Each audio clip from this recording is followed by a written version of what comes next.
আমার স্নেহের ক্লাস 3 ছাত্রছাত্রীরা, আমার ইউটিউব চ্যানেলে তোমাদের প্রত্যেককে স্বাগত। চলো তোমাদের লেসন 3 ইউনিট 2টা শুরু করা হয়েছিল। অ্যাক্টিভিটি 5টা আজ শিখব। Have you ever seen this insects? তোমরা কি এই পতঙ্গগুলিকে আগে দেখেছো? Identify the insect with the help of their names given below. বলছি কি, এখানে নামগুলো দেওয়া আছে: honeybee, wasp, bedbug, cricket, cockroach, dragonfly. এই ছবিগুলো দেখে তোমাদের আইডেন্টিফাই বা চিহ্নিত করতে হবে কোনটা কোন পতঙ্গ। এখানে নামগুলো দেওয়া আছে, সেগুলো লিখতে হবে। এটা কিসের ছবি? ককরোচ। তাহলে এখানে লিখে ফেলো ককরোচ।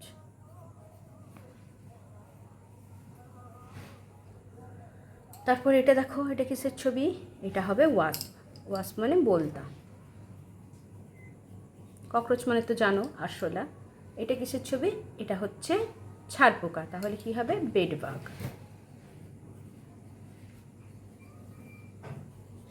এটা কি? হানিবি, মৌমাছি।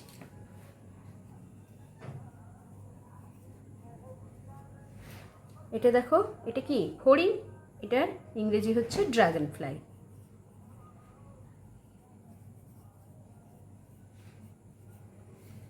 এটা ক্রিকেট।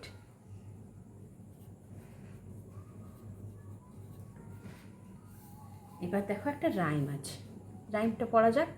ইনসি উইনসি স্পাইডার। স্পাইডার মানে কি? মাকড়সা। ইনসি উইনসি মাকড়সা climbed up the water spout.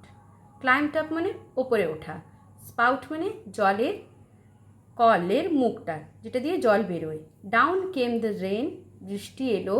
And waste এবং ভাসিয়ে দিল দ্য স্পাইডার আউট, মাকড়সাটিকে। আউট কেম দ্য সান, তারপরে কী করে হলো?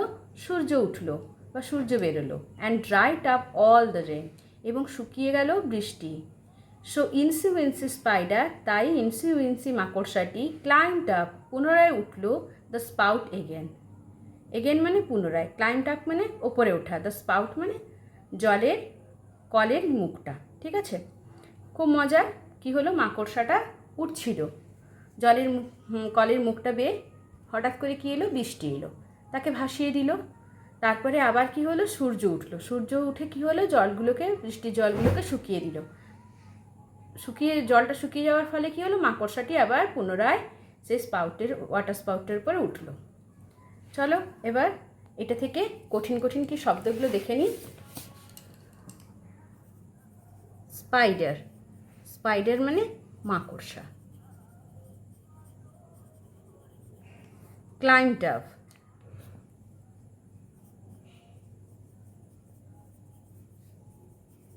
মানে উপরে ওঠা। তারপরে স্পাউট, জলের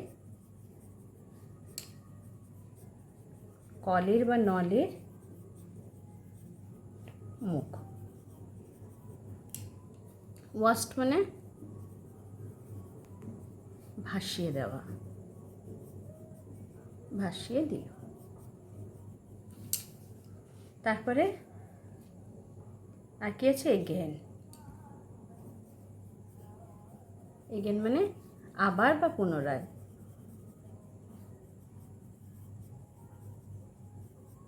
আরেকটা ছেড়ে গেছি, ড্রাইড আপ। ড্রাইড আপ মানে শুকিয়ে গেল। ব্যাস, হয়ে গেল। এবার চলো অ্যাক্টিভিটি 6-এ। Who am I? কে? এই হিন্টগুলো পড়ে তোমাদের বলতে হবে এটা কার কথা বলা হচ্ছে। I live with my friends in a hive. আমি আমার বন্ধুদের সঙ্গে চাকে থাকি। আই স্টোর হানি। আমি সঞ্চয় করি মধু। হু অ্যাম আই? কী হবে? কে মধু সঞ্চয় করে? হানিবি। না হলে লিখতে পারো I am A honeybee.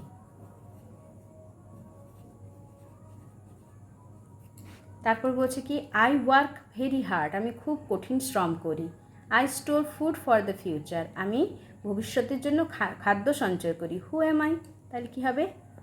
I am an ant. তোমরা গ্রাসহপারই পড়েছো, পিঁপড়ে পরিশ্রম করে পুরো গ্রীষ্মটা পরিশ্রম করে খাদ্য সঞ্চয় করেছে। I suck the blood of animals, আমি পশুদের রক্ত চুষে খাই। আই স্প্রেড ম্যালেরিয়া, আমি ম্যালেরিয়া রোগ ছড়াই। হু অ্যাম আই, তাহলে কী হবে? I am a mosquito.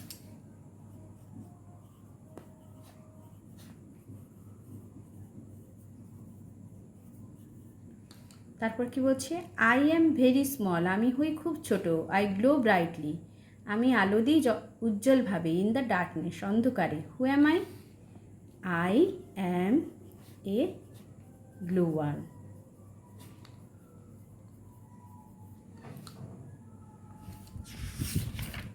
এখানে আবার দেখো, আই হ্যাভ কালারফুল উইংস, আমার রয়েছে রঙিন ডানা। আই সাক নেক্টার ফ্রম ফ্লাওয়ার্স, আমি ফুল থেকে মধু চুষে খাই। হু অ্যাম আই? কে হবে? Butterfly. I am a butterfly. হলো।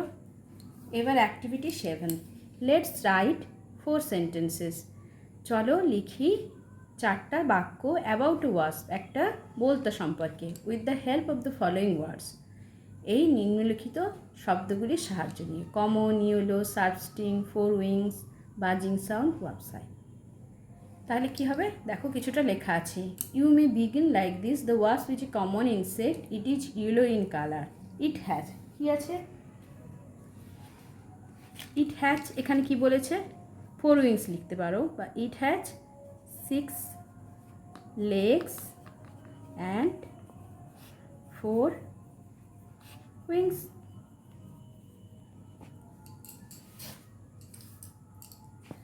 আরও লিখতে পারো, the body of a wasp is divided into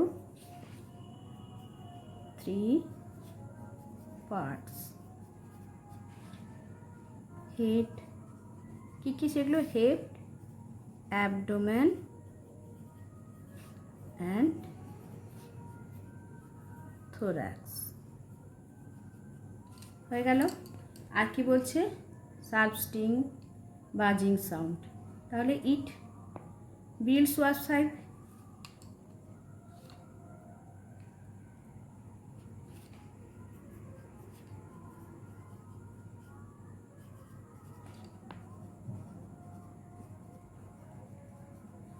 এটা তৈরি করে বলতার বাসা, অ্যান্ড লিভ ইন ইট।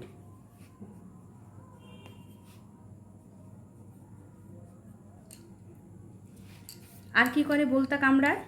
তাহলে লিখবে, the bite of a wasp is painful.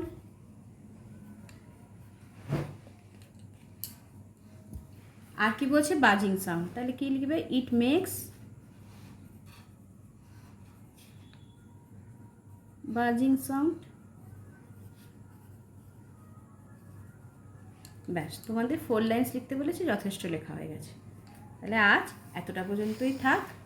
আমার শেখানোটা যদি তোমাদের ভালো লাগে, আমার চ্যানেলটি সাবস্ক্রাইব করবে, বন্ধুদের সঙ্গে শেয়ার করবে, একটা লাইক দেবে।